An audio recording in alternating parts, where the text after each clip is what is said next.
जय जोहार आप सभी को। हम ग्रामीण विकास के वीडियोस कर रहे थे, पढ़ रहे थे।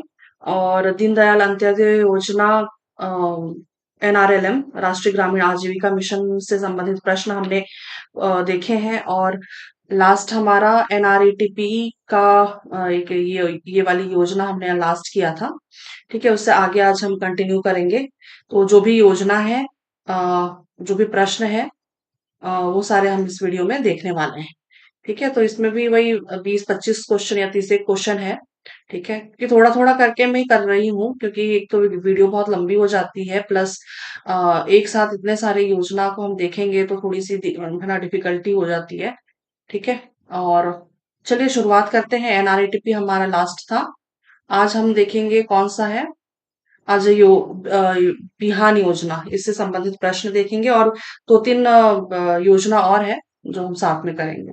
ठीक, तो चलिए शुरुआत करते हैं आज के पहले सवाल से। निम्न में से कौन सी योजना बिहान के अंतर्गत कृषि एवं पशुपालन क्षेत्र हेतु संचालित है? तो इसका सही उत्तर क्या हो जाएगा? समुदाय समुदाय आधारित संवहनी कृषि और महिला किसान सशक्तिकरण योजना, ये दोनों जो है ये बिहान के अंतर्गत आते हैं, इसीलिए ए और बी दोनों इसका सही उत्तर होगा, ऑप्शन नंबर सी। मैं ज्यादा कंफ्यूज करने के लिए ना ऑप्शंस सारे रीड नहीं करती हूँ, है ना। सिर्फ फालतू में क्या कंफ्यूजन ज्यादा हो जाती है, इसीलिए हम डायरेक्ट डायरेक्ट क्वेश्चन के आंसर ही देखेंगे। ठीक, चलिए अगला प्रश्न है। समुदाय आधारित संवहनी कृषि कार्यक्रम के तहत छत्तीसगढ़ राज्य के कितने विकासखंड की महिला का चयन कर उन्हें प्रशिक्षित किया जा रहा है? इसका सही उत्तर क्या हो जाएगा? इसका सही उत्तर होगा, यहाँ पे पूरे प्रश्न नहीं है, है ना, 120। 120 इसका सही उत्तर हो जाएगा।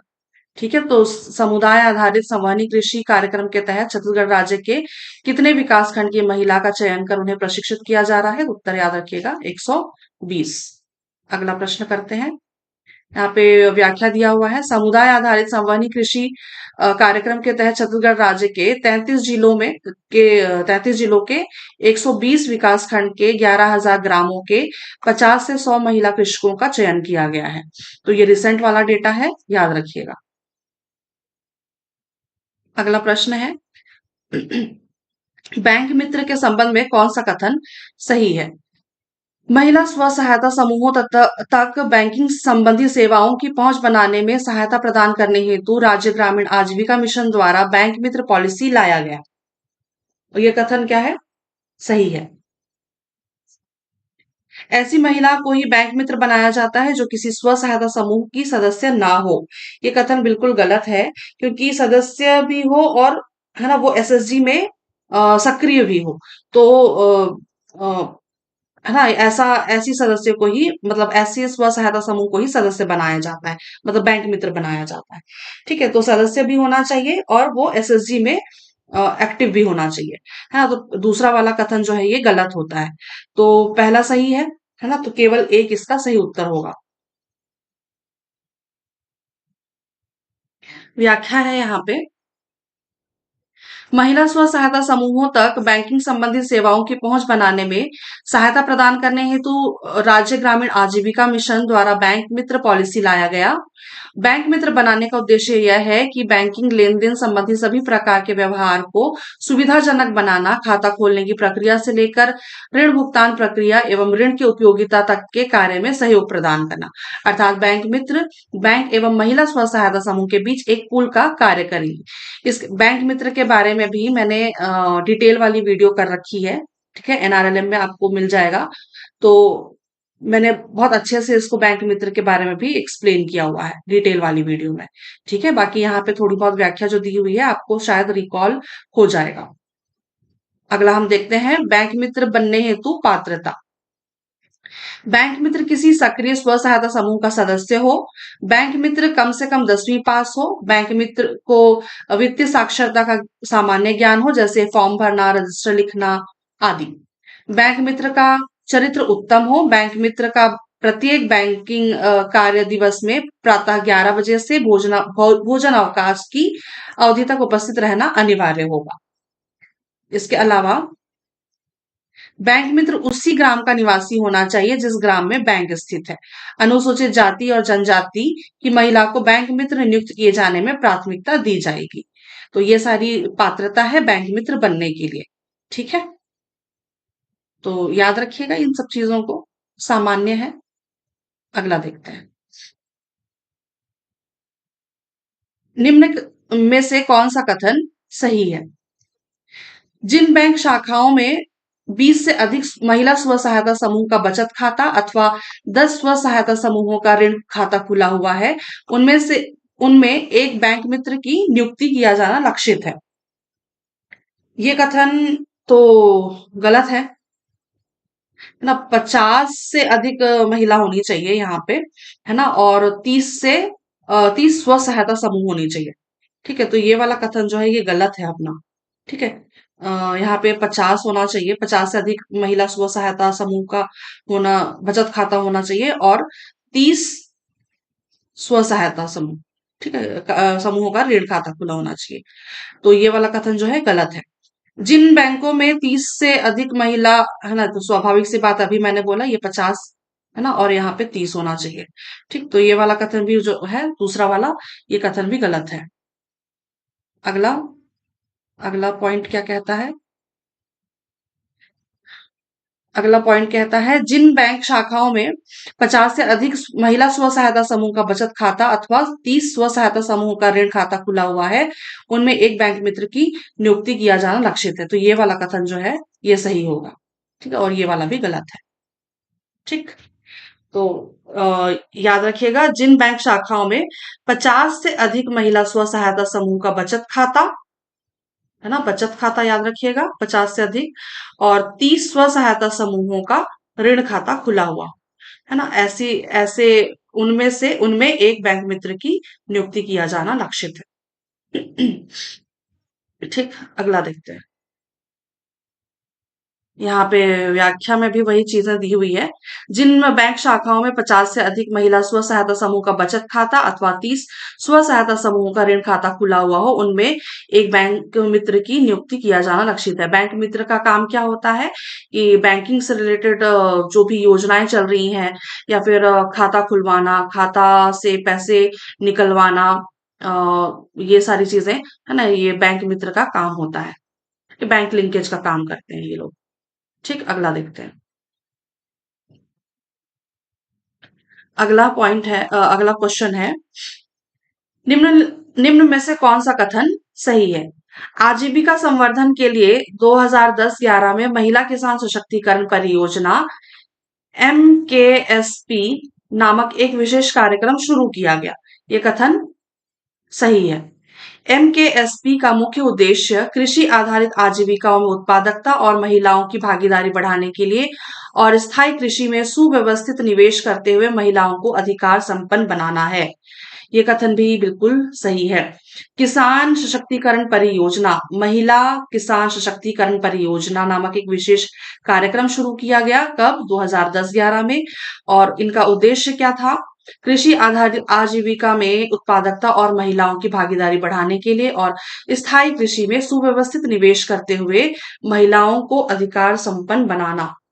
ठीक है, ये दोनों के दोनों कथन सही हैं, इसीलिए ऑप्शन नंबर सी इसका सही उत्तर होगा। अगला देखते हैं। व्याख्या में भी वही चीजें लिखी हुई है। ठीक, राष्ट्रीय ग्रामीण आजीविका मिशन के अंतर्गत महिला किसानों को सुदृढ़ बनाने के उद्देश्य से भारत सरकार द्वारा महिला किसान सशक्तिकरण परियोजना 2010-11 से लागू की गई, और इस परियोजना के तहत कृषि आधारित गतिविधि लाया गया। परियोजना के अंतर्गत जैविक खेती, सब्जी उत्पादन, कृषि यंत्र का उपयोग को बढ़ावा दिया जा रहा है। अगला देखते हैं। अगला है, किसान महिला किसान सशक्तिकरण परियोजना MKSP के अंतर्गत भारत सरकार द्वारा छत्तीसगढ़ राज्य के किस जिले का चयन किया गया है? इसका सही उत्तर बस्तर। महिला किसान सशक्तिकरण परियोजना MKSP के अंतर्गत भारत सरकार द्वारा छत्तीसगढ़ राज्य के किस जिले का चयन किया गया? उत्तर क्या हो जाएगा? बस्तर। भारत सरकार द्वारा बस्तर सेवक मंडल जिला बस्तर के विकासखंड बकावंड के 5 ग्राम पंचायतों के 29 ग्रामों के 2200 परिवारों हेतु योजना स्वीकृत की गई है। ये भी रिसेंट वाला डेटा है, याद रखिएगा। अगला, वन स्टॉप फैसिलिटी सेंटर, ये भी हमने पढ़ा हुआ है, ठीक है। ओएसएफ के संबंध में कौन सा कथन सही नहीं है? ओएसएफ का गठन सूक्ष्म उद्यमों को व्यावसायिक सेवाएं प्रदान करने हेतु किया गया। ये कथन सही है, ठीक है। इसमें सही नहीं है पूछा गया है ना, ठीक। तो ओएसएफ का गठन सूक्ष्म उद्यमों को व्यावसायिक सेवाएं प्रदान करने हेतु किया गया, और ओएसएफ व्यवसाय शुरू करने के लिए सहायता उपलब्ध कराता है। हाँ, बिल्कुल कराता है। ओएसएफ का गठन जिला स्तर पर किया जाता है। ये वाला कथन गलत है, ठीक है। ये वाला कथन गलत है, क्योंकि जिला स्तर पर इसका गठन नहीं होता है, ये उप जिला स्तर पर या फिर ब्लॉक लेवल पर होता है, ठीक है। उप जिला, उप जिला, या इसी को हम क्या कहते हैं, ब्लॉक कहते हैं, ठीक है। ब्लॉक लेवल पर, ठीक है, उप जिला या फिर ब्लॉक लेवल पर इसका वो गठन किया जाता है, ठीक। और यहाँ पे तो ये वाला तो कथन गलत ही होगा, है ना। तो ऑप्शन नंबर सी इसका सही उत्तर होगा, क्योंकि हमें क्या पूछा गया है, सही नहीं है, कौन सा कथन सही नहीं है पूछा गया, ठीक। चलिए अगला देखते हैं। व्याख्या दिया हुआ है, ओएसएफ अंतर्गत वर्तमान में मौजूद सूक्ष्म उद्यमों को व्यवसायों को सेवाएं प्रदान करने के लिए उप जिला स्तर या ब्लॉक स्तर पर एक व्यापार सुविधा सह परामर्श केंद्र स्थापित किया जाएगा, और साथ ही नए उद्यमों को विकसित करने में तकनीकी सहायता एवं वित्तीय सहायता प्रदान की जाएगी। ओएसएफ द्वारा ओएसएफ द्वारा उद्यम विकास को प्रदान की जाने वाली सहायता क्या क्या है? व्यवसाय शुरू करने के लिए सहायता, उद्यम स्थापित करने और चलाने के संबंध में प्रशिक्षण, प्रौद्योगिकी और कौशल विकास प्रशिक्षण, और बाजार और व्यापार की जानकारी, वित्तीय सहायता पहुंचाने में मदद करना। ठीक, तो ये सारी चीजें हैं जो ओएसएफ द्वारा विकास उद्यम को प्रदान की जाने वाली सहायता है। ठीक है, एक तरह का ये कॉल सेंटर कह सकते हैं ना, ये सुविधा सह परामर्श केंद्र, कॉल सेंटर, ठीक। अगला देखते हैं। वर्तमान में राज्य के कितने जिले में वन स्टॉप फैसिलिटी सेंटर की स्थापना की जा चुकी है? इसका सही उत्तर क्या हो जाएगा? 4। 4 वन स्टॉप फैसिलिटी सेंटर स्थापित की जा चुकी है। कहाँ कहाँ पे? वर्तमान में 4 जिलों बस्तर, रायपुर, सरगुजा और राजनांदगांव। बस्तर, बस्तर, रायपुर, सरगुजा और राजनांदगांव में one stop facility centre OSF की स्थापना की जा चुकी है, एवं योजना का संचालन 14 विकास खंड बस्तर, बकावंड, तोकापाल, जगदलपुर, धरसींवा, तिल्दा, अभनपुर, आरंग, लखनपुर, अंबिकापुर, बतौली, राजनांदगांव, डोंगरगढ़, डोंगरगांव, सॉरी, डोंगरगांव व डोंगरगढ़ में किया जा रहा है। ठीक है, तो ये 14 विकास खंड है और 4 जिले हैं। तो ये चीजें ओएसएफ में 4 जिलों को तो याद रखिएगा, और 4 जिलों में बस्तर, रायपुर, सरगुजा और राजनांदगांव, आपको 14 विकास खंड अगर याद हो जाते हैं तो बहुत अच्छी बात है। ठीक है, बस्तर, बकावंड, तोकापाल, जगदलपुर, तो ये बस्तर जिले में आ जाता है। धरसींवा, तिल्दा, अभनपुर, आरंग, ये रायपुर में आ जाता है। लखनपुर, अंबिकापुर, बतौली, ये सरगुजा में आ जाता है। ठीक है, और राजनांदगांव, डोंगरगांव व डोंगरगढ़, ये राजनांदगांव में आ जाता है। ठीक, अगला देखते हैं। वित्तीय वर्ष 2023-24 में भारत सरकार ने 3 जिलों में वन स्टॉप फैसिलिटी सेंटर खोले जाने की स्वीकृति दी थी। निम्न में कौन सा जिला इसमें शामिल नहीं है? ठीक है, वित्तीय वर्ष 2023-24 में भारत सरकार ने 3 जिलों में वन स्टॉप फैसिलिटी सेंटर खोले जाने की स्वीकृति दी थी। इसमें से कौन सा शामिल नहीं है? तो उत्तर क्या हो जाएगा? दुर्ग।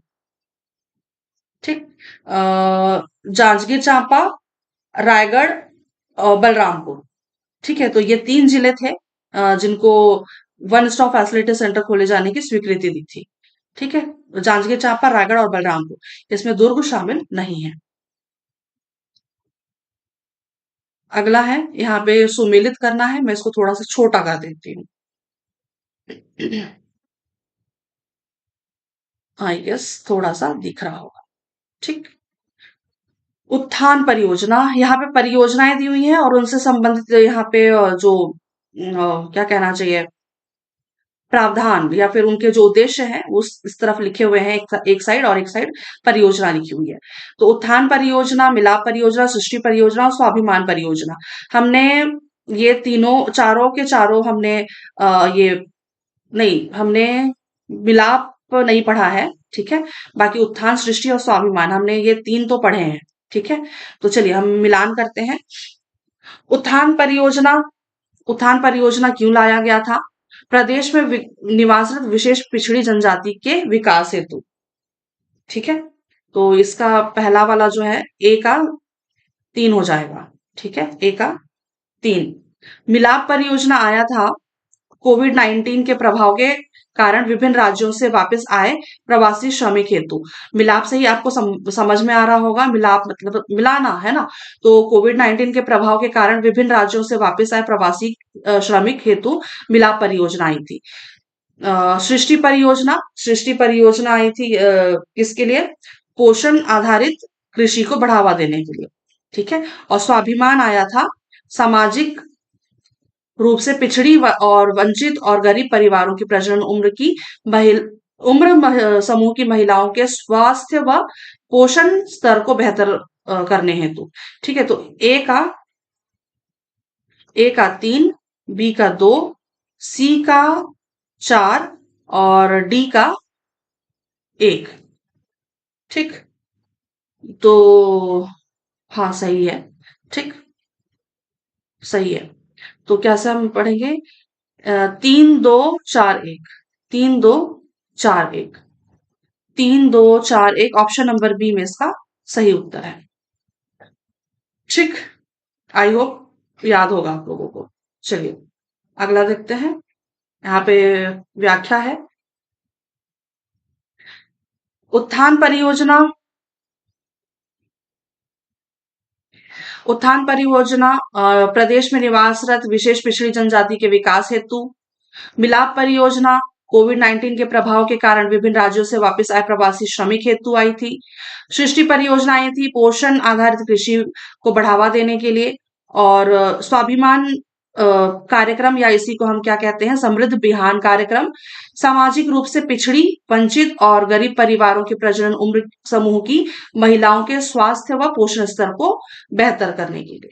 ठीक है, तो ये 4 परियोजनाएं एक्स्ट्रा हैं, आप लोगों को याद होना चाहिए। अगला देखते हैं। अगला प्रश्न है, उत्थान परियोजना के संबंध में कौन सा कथन सही है? यह राज्य सरकार द्वारा पूर्णतः वित्त पोषित योजना है। ये कथन सरासर गलत है, क्योंकि यह भारत सरकार द्वारा, ठीक है, भारत सरकार द्वारा वित्त पोषित है। ठीक है, उत्थान परियोजना, और यह योजना राज्य के 9 जिले के 14 विकास खंड में संचालित है।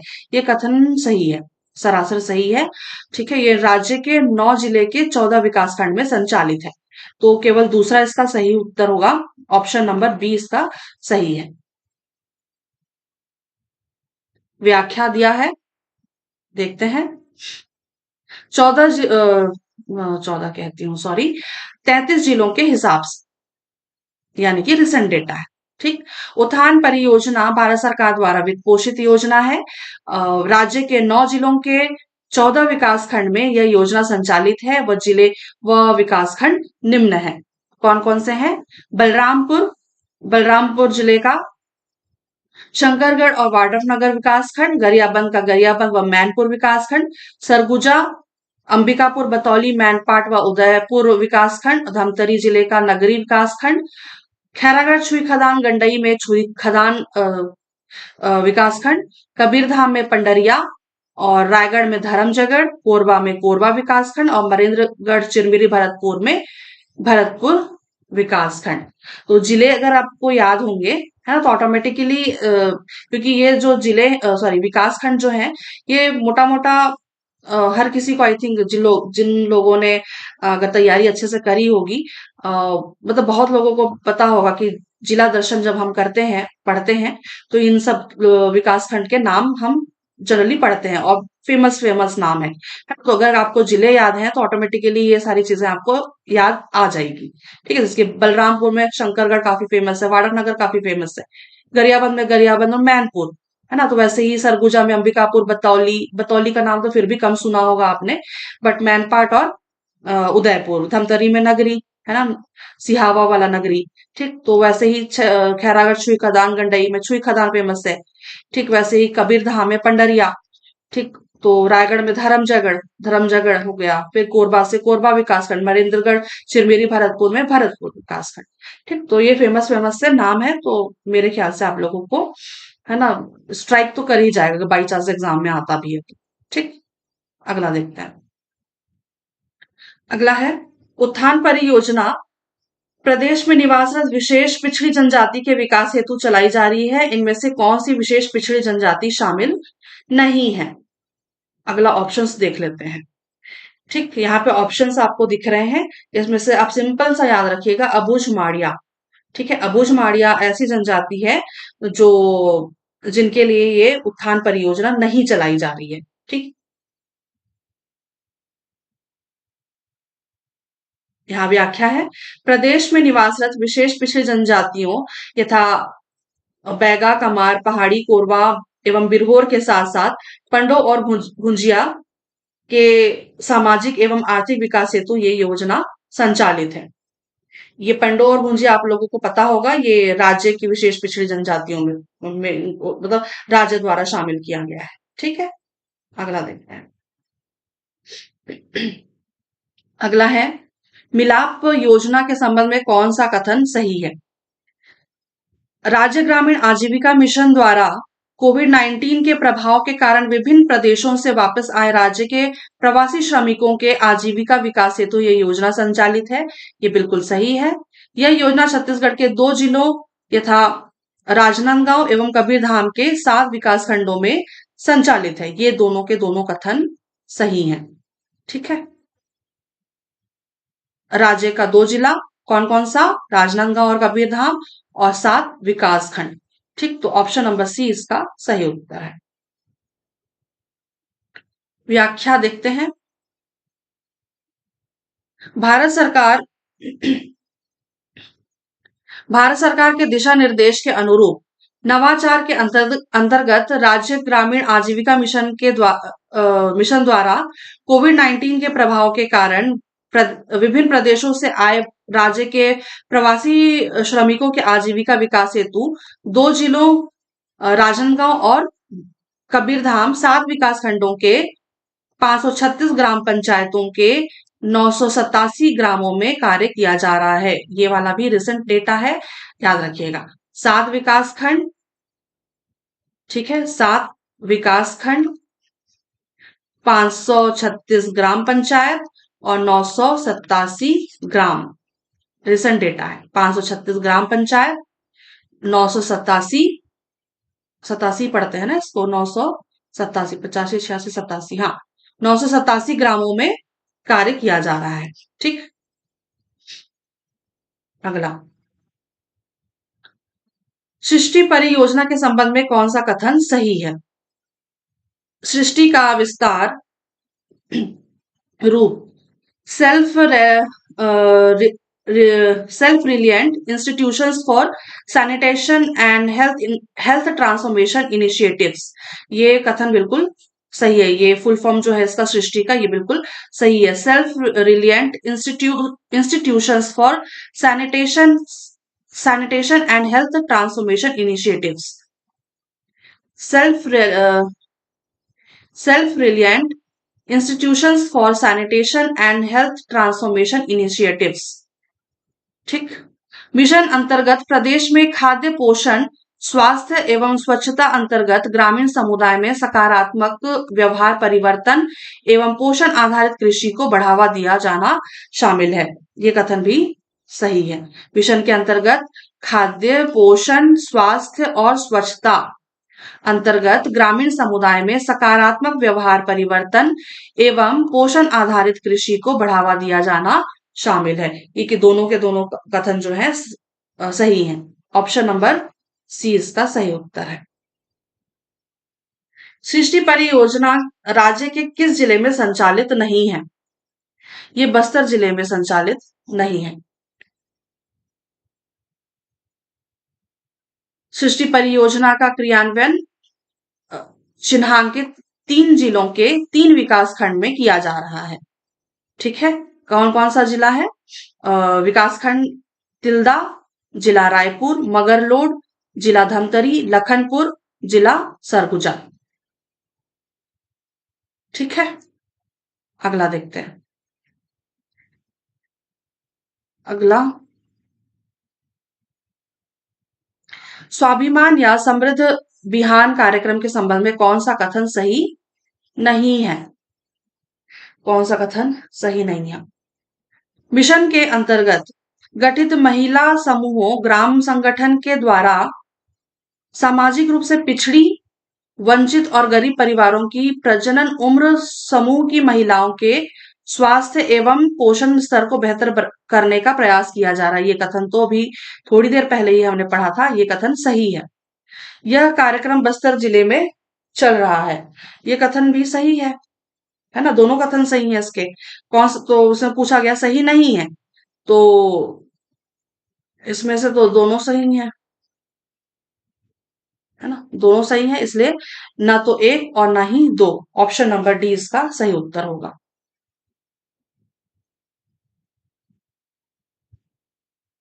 अगला व्याख्या है।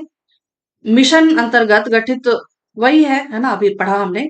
मिशन अंतर्गत गठित महिला समूहों ग्राम संगठन के द्वारा सामाजिक रूप से पिछड़ी, वंचित और गरीब परिवारों की प्रजनन उम्र की समूह की महिलाओं के स्वास्थ्य एवं पोषण स्तर को बेहतर करने हेतु विकासखंड बस्तर यानी कि जिला बस्तर में स्वाभिमान का क्रियान्वयन किया जा रहा है। और कार्यक्रम के अंतर्गत विभिन्न विभागों के मध्य समन्वय के प्रदर्शन द्वारा सामाजिक रूप से पिछड़े एवं गरीब क्षेत्र की महिलाओं में गर्भावस्था पूर्व एवं गर्भावस्था दौरान की सेवाओं तक पहुंच को बेहतर करना इसमें शामिल है। ठीक, अगला देखते हैं। दीनदयाल अंत्योदय योजना एनआरएलएम के अंतर्गत गैर कृषि आजीविकाओं का क्रियान्वयन मुख्यतः एसवीईपी स्टार्टअप ग्राम उद्यमिता कार्यक्रम नामक उप योजना के माध्यम से किया जा रहा है। इस उप योजना के निम्न में से कौन कौन से घटक हैं? सूक्ष्म उद्यम विकास, एमईडी, ये सही है। वन स्टॉप सुविधा, ओएसएफ, ये भी सही है। आजीविका ग्रामीण एक्सप्रेस योजना, ये भी सही है। ठीक है, तो एक ये तीनों के तीनों जो हैं, ये तीनों घटक हैं जो इस उप योजना के अंतर्गत आते हैं। ठीक है, एसवीईपी, तो तीनों के तीनों हैं, है ना? 1, 2, 3 इसका सही उत्तर होगा। Option number D. अगला है, नमो ड्रोन दीदी पहल के संबंध में कौन सा कथन सही है? भारत सरकार ने डीएवाई एनआरएलएम के तहत महिला स्व सहायता समूहों एसएचजी को ड्रोन उपलब्ध कराने के केंद्रीय क्षेत्र की योजना नमो ड्रोन दीदी को मंजूरी दी है। ये कथन सही है ना? और इस योजना का लक्ष्य 2024-25 से 2025-26 की अवधि के दौरान 14,500 चयनित महिला स्व सहायता समूह को कृषि उद्देश्य, वर्तमान में तरल उर्वरकों और कीटनाशकों के उपयोग के लिए किसानों को किराए की सेवाएं प्रदान करने के लिए ड्रोन उपलब्ध कराना है। ये भी कथन सही है। नमो ड्रोन ये काफी प्रचलित था। अब था का मतलब जब ये लॉन्च हुआ था ये योजना, है ना, 2024-25 में, मेरे ख्याल से ये जुलाई या अगस्त में ये लॉन्च हुआ था, एग्जैक्टली याद नहीं है। ठीक है, तो 2024-25 में जब ये लॉन्च हुआ था, तो है ना, काफी प्रचलन में था। यहाँ पे उस महिला का नाम याद नहीं आ रहा है जिनको इनका वो मिला था, कोई साहू करके हैं, उनको अवार्ड भी मिला था, है ना? तो याद नहीं आ रहा है मुझे, बाकी आप इसको थोड़ा सा गूगल करके देखिएगा। ठीक है, तो नमो ड्रोन दीदी, है ना, ये दोनों के दोनों जो कथन है सही है। ठीक, तो ऑप्शन नंबर एक और दो दोनों इसका सही उत्तर होगा। ठीक, अगला देखते हैं, नमो ड्रोन दीदी पहल की क्या विशेषता है। इस पहल के तहत ग्रामीण महिलाओं को कृषि उद्देश्यों के लिए ड्रोन पायलट बनने का प्रशिक्षण दिया जाता है। ये कथन तो सही है। इस पहल का उद्देश्य महिलाओं, विशेषकर ग्रामीण क्षेत्रों में आर्थिक सशक्तिकरण और वित्तीय स्वायत्तता को बढ़ाना है। ये कथन भी सही है। इस योजना से फसल की निगरानी, उर्वरकों का छिड़काव और बीज बोने जैसे कार्यों में सहायता मिल सके। ये कथन भी सही है ना? यानी कि तीनों के तीनों कथन सही हैं। ऑप्शन नंबर डी इसका सही उत्तर हो जाएगा। ठीक, एक, दो और तीन तीनों सही हैं। अगला देखते हैं। अगला प्रश्न है, नमो ड्रोन दीदी पहल के तहत निम्न में से कौन सा कथन सही है। नमो ड्रोन दीदी योजना के अंतर्गत छत्तीसगढ़ राज्य की 90 महिला किसानों का चयन कर प्रशिक्षण प्रदान किया जा रहा है। 90 महिला किसान नहीं है, ये ना 14 महिला किसान है। ठीक है, इस योजना के अंतर्गत छत्तीसगढ़ राज्य की 14 महिला का किसानों का चयन करके उनका प्रशिक्षण उनको दिया जा रहा है। इसलिए ये जो पहला वाला कथन है ना, ये गलत होता है। ठीक है, 90 महिला नहीं है, 14 महिला है। नमो ड्रोन दीदी योजना अंतर्गत भारत सरकार ग्रामीण विकास मंत्रालय नई दिल्ली द्वारा संचालित कंपनी इफ्को द्वारा प्रशिक्षण दिया जा रहा है। ये कथन सही है। इफ्को इफ्को इफ्को ये वाला इफ्को है। अ, एक सेकंड। हम पता नहीं आप लोगों ने ये चीज नोटिस करी है या नहीं, बट जब हम बीज भंडार वगैरह में जाते हैं, है ना, तो वहां पे खाद वगैरह की बोरियों में लिखा होता है इफको। आपने पता नहीं नोटिस किया है या नहीं। इफ को खाद की बोरियों में मैंने लिखा हुआ देखा था ये इफको, है ना। इसका मतलब क्या है, Indian farmers fertiliser cooperative limited. ठीक है, मतलब हिंदी में इसको क्या पढ़ेंगे, भारतीय किसान अ, उर्वरक सहकारी लिमिटेड, है ना, corporation. Indian fertiliser sorry Indian farmers fertiliser corporation. ठीक है, तो भारतीय किसान उर्वरक सहकारी लिमिटेड। ठीक है, तो ये इफको यही कंपनी है। इफको ये खाद वगैरह भी बनाती है ना। तो ये वाली कंपनी है जो, है ना, इसके द्वारा प्रशिक्षण दिया जा रहा है। ठीक, तो ये पहला वाला कथन तो गलत है, दूसरा वाला कथन जो है ये सही है। ठीक, ऑप्शन नंबर बी इसका सही उत्तर होगा। नहीं नहीं, हमें क्या पूछा गया है, एक सेकंड। हाँ हाँ, ठीक ठीक, कौन सा कथन सही है ना, तो केवल दो दो ही इसका सही उत्तर है ना। तो ऑप्शन नंबर बी इसका सही उत्तर होगा। अगला देखते हैं, नमो ड्रोन दीदी योजना के अंतर्गत भारत सरकार ग्रामीण विकास मंत्रालय नई दिल्ली द्वारा संचालित इफ्को द्वारा छत्तीसगढ़ राज्य की 14 महिला किसानों का चयन कर प्रशिक्षण प्रदान कर 14 ड्रोन प्रदाय किया गया है। वर्तमान में समस्त 14 महिला किसान ड्रोन दीदी के रूप में कार्यरत हैं। ठीक है, अच्छा यहाँ पे खत्म हो गया। ठीक है, तो आज के लिए बस इतना ही। आज के लिए इतना ही रखते हैं। ये आज जो जितनी भी योजना थी ये सारी आप रिकॉल कर लीजिएगा, है ना, वापस से दोबारा देखिएगा अगर आपको चीजें याद नहीं आती हैं तो। ठीक है, बाकी इसके बाद जो भी योजना हम देखेंगे इससे संबंधित नई नई योजनाएं हैं, है ना, एक साथ बहुत काफी सारे प्रश्न हैं। ठीक है, तो थोड़ा थोड़ा करके ही हम आगे बढ़ेंगे। ठीक, तो आज के लिए बस इतना ही। मैं मिलती हूँ आपसे फिर नेक्स्ट वीडियो में। तब तक के लिए आप सभी को धन्यवाद, शुक्रिया और आभार।